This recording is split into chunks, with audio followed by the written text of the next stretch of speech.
Would you like to be somebody who knows how delayed gratification is actually a negotiation with your future self? Then listen to this entire video where I explain examples of how your behavior is a continuous negotiation with your future self, and how instant versus delayed gratification is a key trait that determines your negotiation strategy in life.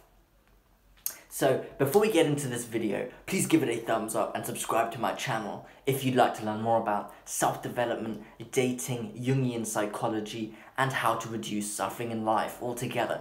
Let's get into it. So here's a really intriguing concept. I think life is an ongoing negotiation with your future self. When you behave in the now, you will experience the consequences of that behavior in the future.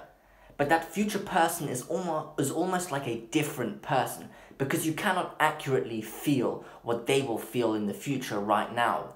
It's separated. And that is similar to negotiating with any person in the now. With some empathy, you can try to emulate internally how they feel, let's say when you say something to them, when you speak to them, but you cannot immerse yourself 100% accurately in how they truly feel. All you can do is try to understand what they feel. And this is interesting. So you're negotiating with a different person, but it's actually yourself. Okay, so here's two very simple examples of how this can play out. One with a short time period and one with a long time period. Okay, with the short time period, let's say you're craving some chocolate caramel ice cream. You know it's quite a heavy ice cream and it makes you feel quite sickly after you've eaten it. But now, in this instant, you are deeply craving it. So you eat it, and as you predicted, you feel guilty, bloated, and sickly afterwards. In this case, you negotiated in a way that your current self gets what it wants, but your future self has to pay the price of your indulgence. So your previous self received what it desired, but your future self had to bear the cost of that.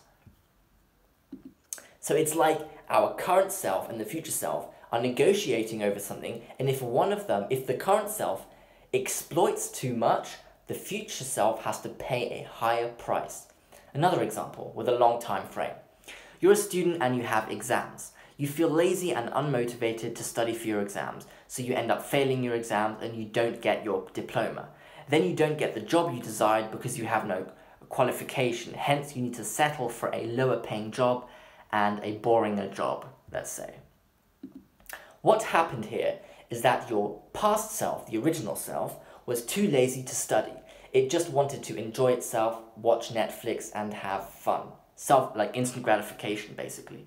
It didn't want to work hard and delay its gratification. But then your future self paid the price for that. Now you have to bear the cost of a low-wage job, which offers you less access to resources like a nice neighborhood, nice vacations, and very healthy food, over-dramatically speaking.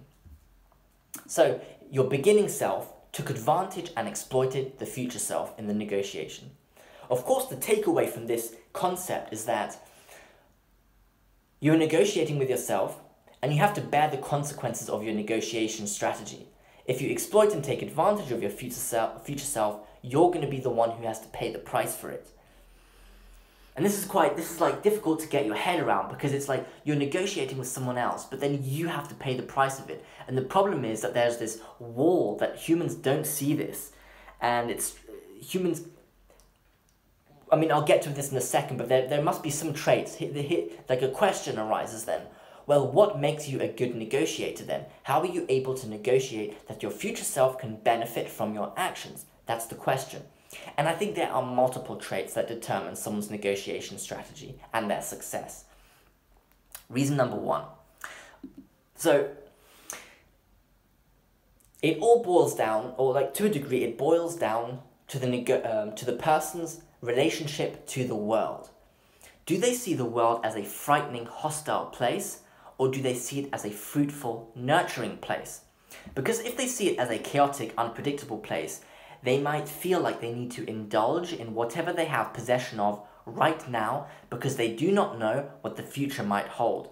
Their attitude is likely to think that the resources they have right now will disappear in the future because the world is chaotic and unpredictable, and somebody might come and rob them, figuratively speaking. Hence, they want to indulge in what they have now whilst they are still in possession of it. Under this attitude towards the future, the person's ability to see that their future self is who they will become is far lower. The fear of the world almost sort of blinds them from their understanding or their empathy with the future self. I think that might be because the animalistic primordial survival instinct is higher. They live in the moment and focus on surviving now. The luxury of thinking about the future does not lie in their possession. They don't have that luxury. But I also think that if you are not taught to plan your future and delay gratification, then simply the habit of seeking instant gratification can have a tenacious grip on you.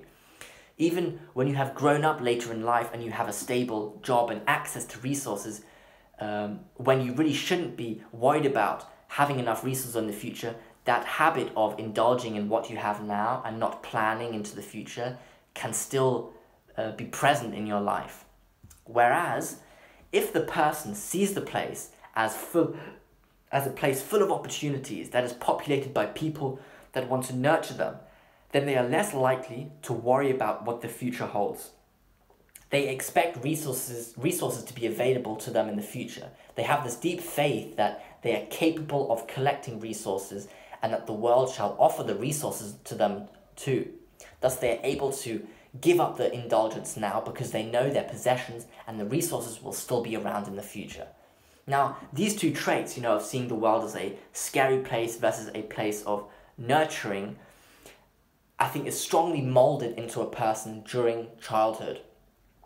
If a child grows up in a chaotic environment, let's say a house full of, drug abuse, changing houses frequently, people coming in and out of the house, maybe they were selling drugs or something, and then clients, these drug fiends would come in and out, weird people, strange faces, uncertainty, chaotic environments, unpredictable environments, a lot of fear, then the child will grow up with more instant gratification or seeking instant gratification and indulgence because the world is an unpredictable, scary place to them.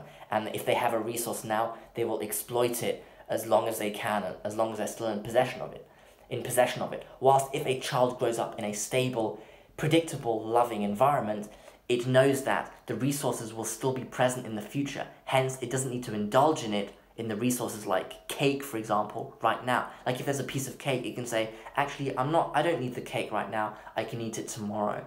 And because it thinks the cake will still be there. But the other kid who grew up in a chaotic environment think, that cake probably won't be there tomorrow, that's why I need it right now.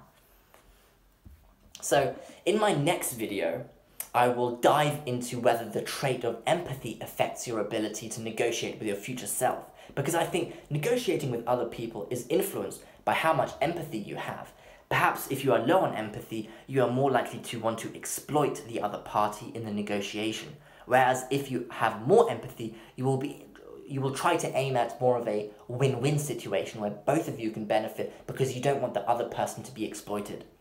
So, in conclusion, right now, delayed gratification is essentially a negotiation with your future self because the way you behave right now will produce consequences that you need to bear in the future. But right now, we struggle to feel and understand that future self because it's like they are a different person, and we tend to have a myopic view, like a short-sighted view of our future self, our future life, and inability to sort of empathize with it. And I think our ability or our chosen negotiation strategy with our future self is strongly determined by our perception of the world, whether we think it is a scary, unpredictable place, because then, if that's the case, we will indulge in the possessions we have right now, and which will actually bear negative consequences in the future because instant gratification feels good now, but actually jeopardizes our well-being in the long term because it gives you a lot of dopamine and feeling good, and veers you away from, let's say, engaging in discomfort and struggle, which is the cornerstone of progress and growth, which will, I would say, give you a somewhat meaningful life. So instant gratification jeopardizes that path to a meaningful life, I think, to a degree.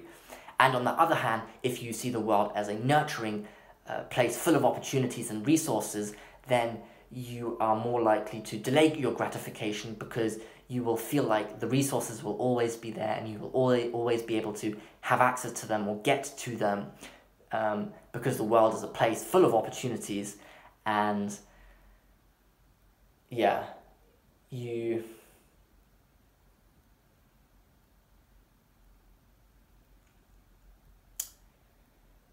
are more kind to the world also, I would say, in that you think it's kind to you, hence you are kind in return, and you are open to it. You are more optimistic and